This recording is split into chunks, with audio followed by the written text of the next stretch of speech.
Il y avait une instauration. L'histoire avait montré que le siège de Jérusalem en l'an 70 de notre ère était effectivement décisif,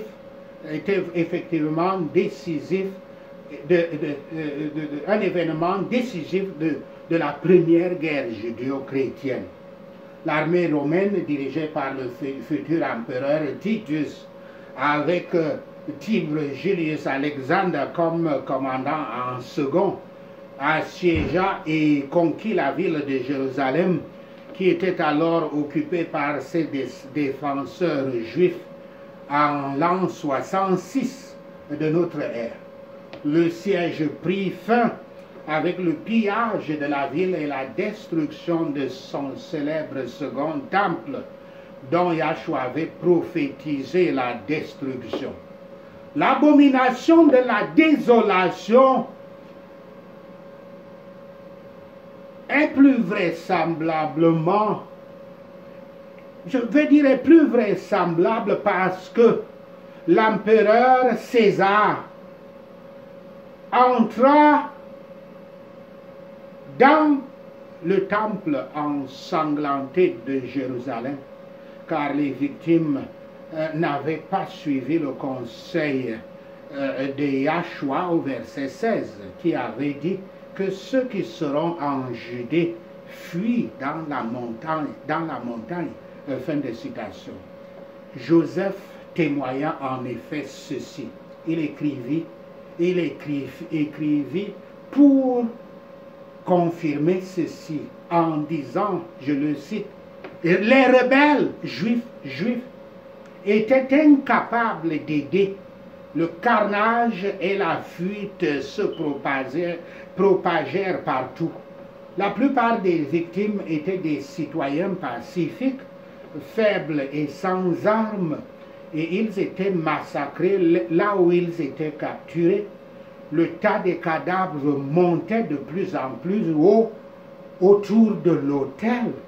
Un flot de sang coula le long des marches du temple, et les corps de ceux qui avaient été tués au sommet glissaient jusqu'au fond.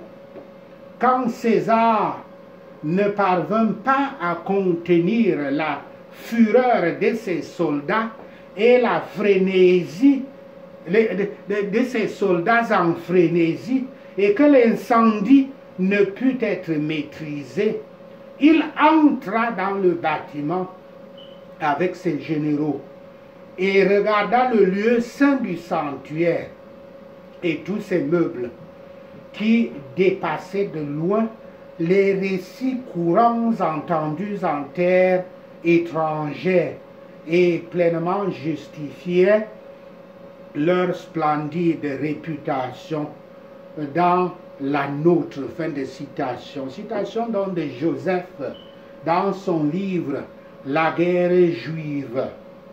La destruction des premiers et deuxième temples de Jérusalem. Le premier ayant été le temple de Salomon et le deuxième ayant été celui qui avait été reconstruit par Belzéboub et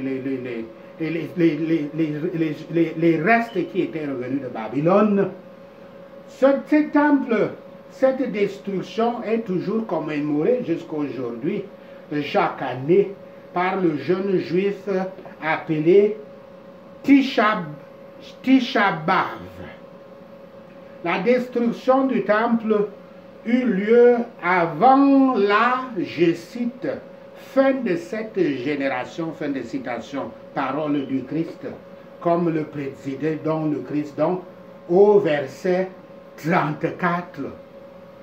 Yahshua répétait son avertissement précédent en effet, à savoir qu'il viendra comme la foudre qui frappe, c'est-à-dire soudainement et sans avertissement.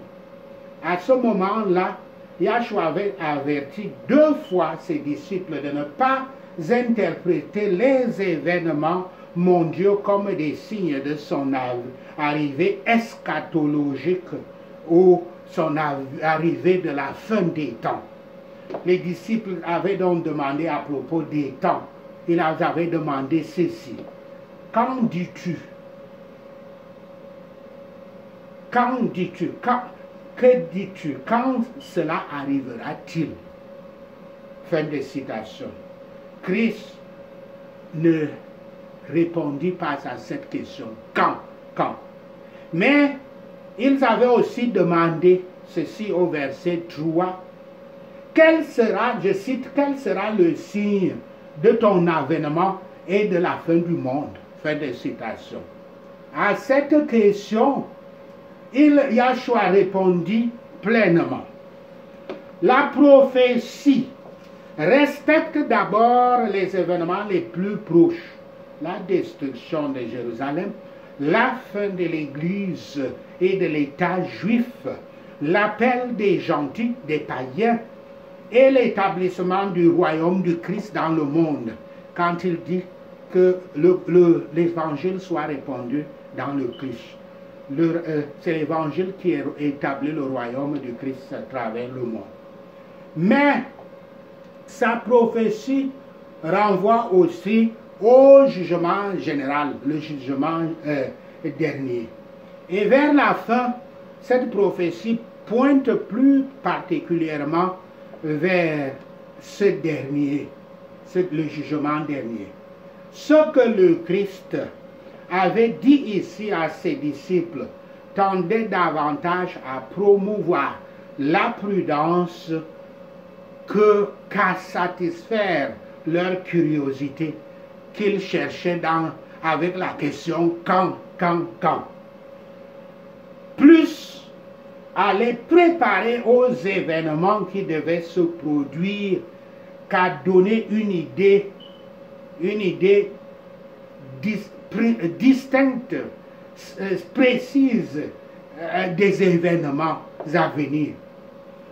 Parce que quand il décrit avec plus de détails et qu'on sort, ça c'est pour satisfaire leur curiosité, ça les empêche à voir le côté spirituel des choses. C'est pour ça que le Christ préfère se taire devant certaines questions qui sont telles que quand il répond, c'est pour satisfaire leur curiosité. Dieu n'est jamais là pour satisfaire votre curiosité. Par conséquent, quand vous parlez à Dieu, quand vous attendez qu'il vous réponde, méfiez-vous, ne faites jamais comme ses disciples, ses apôtres. Car c'est la bonne compréhension du temps que tout le monde devrait convoiter. Et de là, déduire ce qu'Israël devait faire, ou ce que l'Église du Christ doit faire. Notre Sauveur avait mis ses disciples en garde de se méfier des faux docteurs, des faux enseignants. Et il avait prédit des guerres et de grandes commotions parmi les nations. Depuis le moment où les Juifs avaient rejeté Yahshua et qu'il avait laissé quitter leur temple, il avait laissé leur temple dans la désolation, l'épée ne les a plus jamais quittés, comme c'est écrit dans Matthieu 23 et 38 que nous avons lu plus haut.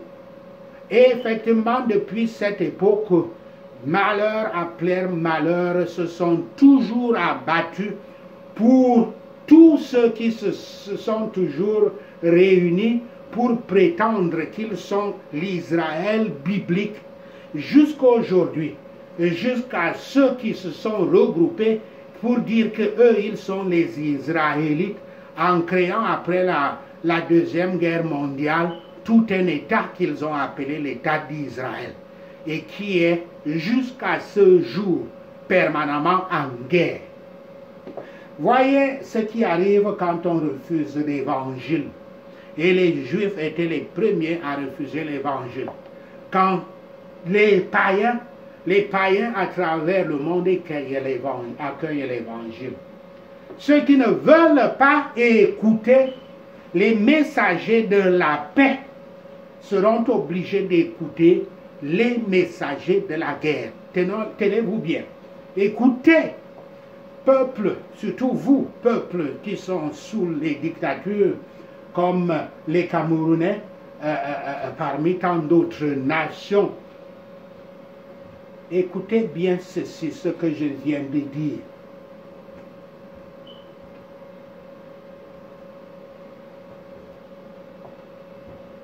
Vos dirigeants n'ont pas voulu écouter les messagers de la paix. Ils seront forcés d'écouter les messagers de la guerre. Mais là où le cœur est fixe, confiant en Yahshua, en Yahweh le Père, il est maintenu en paix et n'a pas peur. C'est contraire en effet à l'esprit du Christ que son peuple ait des cœurs troublés, même pendant des moments de trouble. Ceux qui sont de vrais chrétiens ne souffriront pas lorsque leur gouvernement, qui est désigné ici par le terme leur temple dans ce chapitre, car le gouvernement des dictateurs est en effet un temple de Satan. Quand donc leur gouvernement tombera et sera détruit par la main de Yahweh, qui sera l'armée de leurs ennemis. Lorsque nous regardons devant et voyons l'éternité de la misère qui se trouve devant les moqueurs du Christ et de son évangile, nous pouvons réellement dire les plus grands jugements terrestres ne sont que le début des douleurs. Il est réconfortant que certains endurent jusqu'à la fin. Notre Seigneur prédit l'enseignement de l'évangile dans le monde entier. La fin du monde n'aura pas lieu avant que l'évangile ait accompli son travail à travers le monde.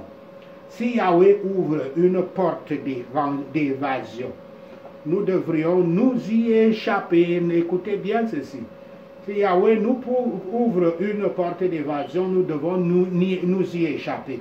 Sinon, nous ne faisons pas confiance à Dieu, mais nous le tentons plutôt. Imaginez-vous, il avait dit courir dans les montagnes.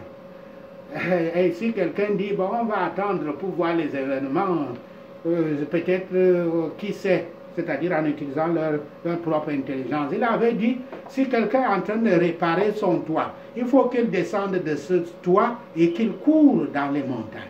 Si celui a dit, non, je vais d'abord finir, c'est plus sage que je finisse ce toit, parce que même quand ces calamités verront, peut-être ma maison va résister. Il disait, si des femmes sont en train d'écraser à la pierre, du grain à la pierre, s'ils reconnaissent les signes, elles doivent fuir dans les montagnes. Et la femme dit d'abord, je vais écraser d'abord mon repas, le repas le préparer, de sorte que quand je serai dans les grottes là-bas, dans les montagnes, moi et ma famille pourront préparer. Si elles vont mourir. Ceci est un conseil pour vous. Quand Dieu dit de faire quelque chose, faites-le, n'y ajoutez pas votre propre intelligence, qui au demeurant, votre intelligence qui est salie par le péché, qui est salie par la méchanceté de la terre. Il est du devoir des disciples du Christ en période de trouble public de beaucoup prier. Cela n'est jamais inapproprié, mais d'une manière particulière, lorsque nous sommes en détresse de tous les côtés. Bien que nous devons prendre ce que Yahweh envoie et faire ce qu'il nous demande de faire, nous pouvons cependant prier contre la souffrance. Il est très difficile pour une bonne personne de se laisser arracher par le travail, de se laisser absorber par un travail de nécessité de se donc arracher de toute œuvre du service solennel et du culte de Yahweh le jour de Yah. Mais voici un mot de réconfort, à savoir que dans l'intérêt des élus, ces jours seront raccourcis par rapport à leurs ennemis, qui auraient tout coupé si Yahweh. Yahweh qui utilisait ses ennemis pour servir ses propres objectifs, n'avait pas fixé des limites à leur colère. La colère des Romains. Yahshua prédit la propagation rapide de l'évangile dans le monde. Il est clairement perçu comme l'éclair, cette venue-là. Elle est perçue comme l'éclair. Le Christ avait prêché son évangile ouvertement, en public, pas dans la cachette. Les Romains étaient en effet aussi comme un aigle. Et le drapeau de leurs armées, était un aigle. Lorsqu'un peuple, par son péché, se présente comme une carcasse répugnante, on ne peut rien attendre d'autre, sinon que Yahweh devrait envoyer des armées pour les détruire. Cela est tout à fait applicable au jour du jugement. Je cite, jour du jugement, je cite, qui concerne l'avènement de notre Seigneur Yahshua Christ et notre réunion avec lui, fin de citation, citant 2 Thessaloniciens 2, verset 1, appelant ainsi donc à une élection sûre. Alors nous pouvons savoir donc qu'aucun ennemi ou séducteur ne prévaudra jamais contre nous. Le Christ a prédit d'autres signes et misères jusqu'à la fin du monde.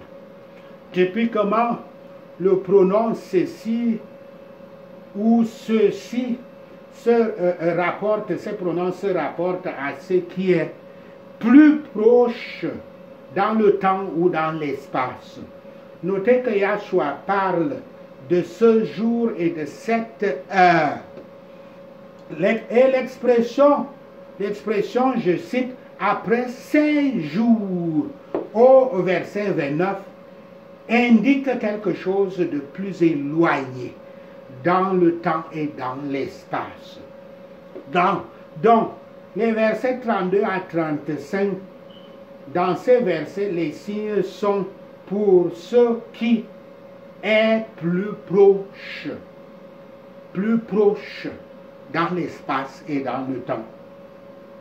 Le contexte de la discussion et de l'interprétation des signes avant-coureurs indique que le jugement et la destruction de Jérusalem, plutôt que la seconde venue de Yahshua. Deuxième partie de cette présentation, Yahshua prévient de sa seconde venue avec le jugement et le salut. Sachant que Yahshua avait enseigné l'imminence de la chute du temple, les disciples supposaient naturellement que c'était l'imminence de sa seconde venue, la seconde venue du Christ. Dans leur esprit, les deux étaient inséparables. Ils ne pouvaient pas concevoir la chute de Jérusalem en dehors de la fin du monde. Rappelez-vous que ces disciples, presque tous, étaient des anciens juifs. Néanmoins, bien que Yahshua enseignait, bien qu'il enseignât la chute imminente de Jérusalem, il n'enseignait pas l'imminence de sa seconde venue. C'est important à savoir. Il laissa cette dernière dans un avenir indéterminé qui ne sera décidé que par Yahweh son Père.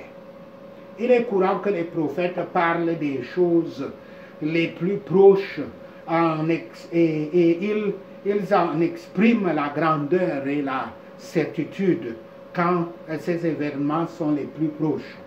En ce qui concerne la seconde venue du Christ, il est prédit qu'il y aura un grand changement, qu'on peut dire changement cosmique, afin de faire de faire toutes choses nouvelles, de rendre toutes choses nouvelles, si on peut dire.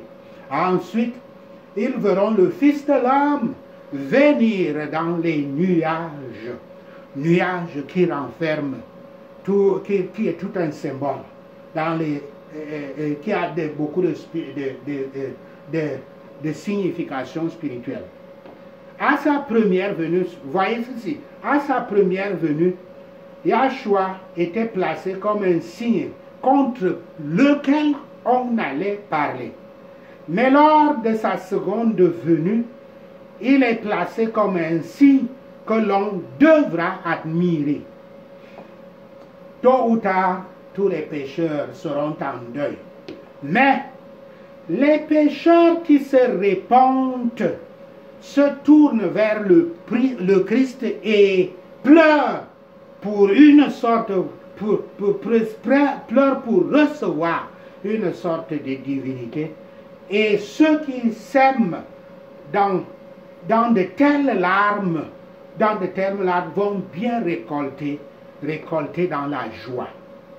Les pécheurs impénitents verront celui, le Christ, qu'ils ont transpercé, et même s'ils rient maintenant, ils pleureront, et pleureront d'horreur et de désespoir sans fin. Dans l'Écriture, verset 34, commence en disant ceci. Il enverra ses anges, fin de citation. Les mots sont mémorables en tant qu'expansion formelle de ce qui avait été, pour ainsi dire, laissé entendre auparavant dans la parabole des tas, dans Matthieu 13, verset 45, et de la parabole du filet, dans Matthieu 13, verset 49. Les anges, entre guillemets, signifient littéralement les messagers en langue grecque, aussi en langue hébreuse, comme nous le voyons dans Luc 7, verset 24, Luc 9, verset 52. Le mot ange est souvent appliqué aux objets inanimés ou à tout ce que Dieu peut employer pour sauver son peuple du danger, comme nous le voyons dans Psaume 104, verset 4. Mais ce mot ange désigne le plus souvent la race d'êtres intelligents plus exaltés que l'homme, qui sont souvent employés pour sauver l'homme de sa ruine et pour l'aider à son salut. Comme nous le voyons dans Hébreux 1, verset 14. Nous parlons ici des anges de Dieu, pas les anges qui ont pour chef le prince des enfers, Satan. Dans l'un ou l'autre de ces sens, il pourrait s'agir ici d'une délivrance accordée à son peuple dans les calamités de Jérusalem. Il est dit qu'il y a des raisons de croire qu'aucun chrétien n'avait péri dans la destruction de cette ville de Jérusalem. Yahshua ayant, Yahweh notre Père ayant obtenu l'évasion de son peuple de différentes manières, de sorte qu'il s'était enfui à Péla, une région voisine de grottes et de montagnes, parce qu'ils étaient persécutés par les Juifs, quand cela, où dont ils vivaient dans ces grottes lorsque la ville de Jérusalem fut détruite. Mais le langage semble aussi faire référence à la fin du monde. Et sans aucun doute, sa principale application était destinée à rassembler les élus le jour du jugement. Et l'Écriture continue en disant, je cite, « avec la trompette retentissante, fin de citation. » Les assemblées juives étaient toujours convoquées au son de la trompette, comme les nôtres au son des cloches dans une des églises. Et comme nous le voyons dans les sons de trompette dans Lévitique 25, verset 9, Nombre 10, verset 2, Juge 3, verset 27. Nous ne savons pas et ne pouvons pas savoir quelle réalité répondra à ce symbole de trompette, son des trompettes. Mais il est intéressant de noter à quel point il s'est exprimé profondément, il s'est imprimé profondément dans l'esprit des disciples qui l'ont entendu, mais aussi l'esprit de ceux qui l'ont appris. Notre Seigneur, parlant aux Juifs, utilisait un langage auquel ils étaient habitués et décrivait le rassemblement du peuple, le peuple au dernier jour dans un langage qu'ils avaient l'habitude d'utiliser pour convoquer leurs assemblées. Quand l'apôtre Paul parle de la trompette, entre guillemets, qui sonnera dans 1 Corinthiens 15, verset 52, je cite, la voix de l'archange et de la trompette de Dieu, fin de citation dans 1 Thessaloniciens 4, verset 16, nous sentons qu'il reproduisait ce qui avait ainsi été proclamé et que son eschatologie, c'est-à-dire sa doctrine des choses des temps derniers, était basée sur la connaissance au moins de la substance du discours prophétique rapporté dans les évangiles, mais plus sûrement de son expérience personnelle avec le Saint-Esprit et les anges. Et l'Écriture continue en disant, et ils rassembleront ses élus, fin de citation. Le mot élu signifie chrétien, les élus de Dieu de Yahweh. Les élus, le terme les élus renferme la même idée, mais pas nécessairement les mêmes personnes que ceux pour qui les jours devaient être abrégés dans Matthieu 24, verset 22. Et le travail des anges est de les rassembler, où qu'ils soient dispersés dans un même repli. Rappelez-vous que les anges sont des entités spirituelles en mission d'accomplissement des ordres de Yahweh. Ce qui signifie que ils sauront qui est le vrai chrétien et qui ne l'est pas ce jour-là, le jour dernier.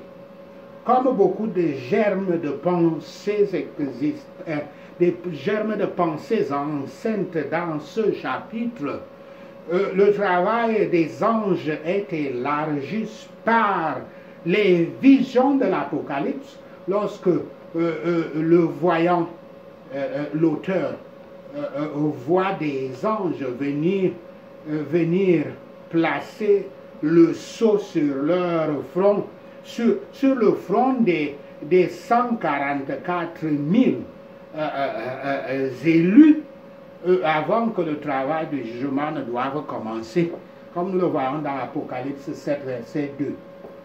Dans chaque cas, les élus sont ceux qui vivront sur la terre au moment du jugement dernier, de ce deuxième événement. En effet, dans ces chapitres, il ne fait aucune mention distincte de la résurrection des morts, bien que ceux-ci, ainsi que les vivants, soient impliqués dans la parabole du jugement à laquelle se termine ce discours du Christ.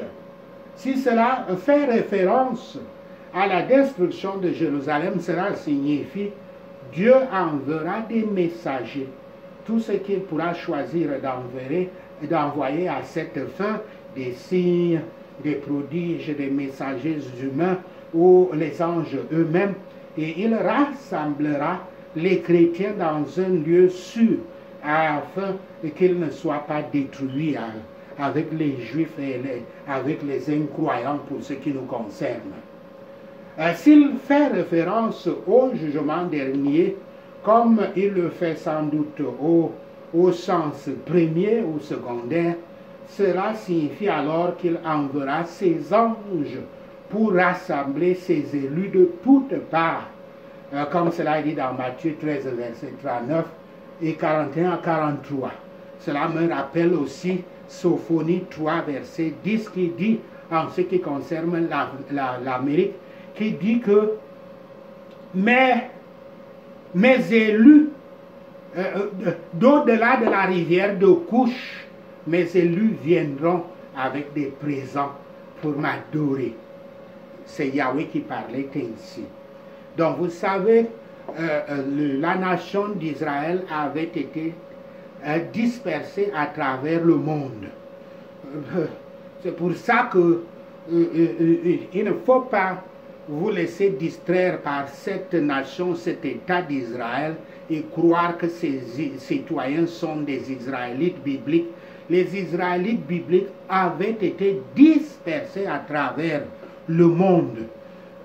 Sans risque de nous tromper, nous pouvons dire que dans toute nation du monde, il y a le sang des Israélites bibliques. Donc, ceci sera fait avant que les vivants ne soient changés, comme cela est dit dans 1 Corinthiens 15, verset 51 à 52, en 1 Thessaloniciens 4, verset 16 à 17. Et l'Écriture dit des 4 vents, fin de citation, c'est-à-dire des 4 coins du globe, est, ouest, nord et sud. Les Juifs exprimaient les coins du monde par les vents qui soufflaient d'eux, comme nous le voyons dans Ézéchiel 37, verset 9, Ésaïe 43, versets 5 et 6. Et l'Écriture se termine en disant, d'une extrémité des cieux à l'autre. Marc dit, je cite, de l'extrémité de la terre jusqu'à l'extrémité du ciel. Cette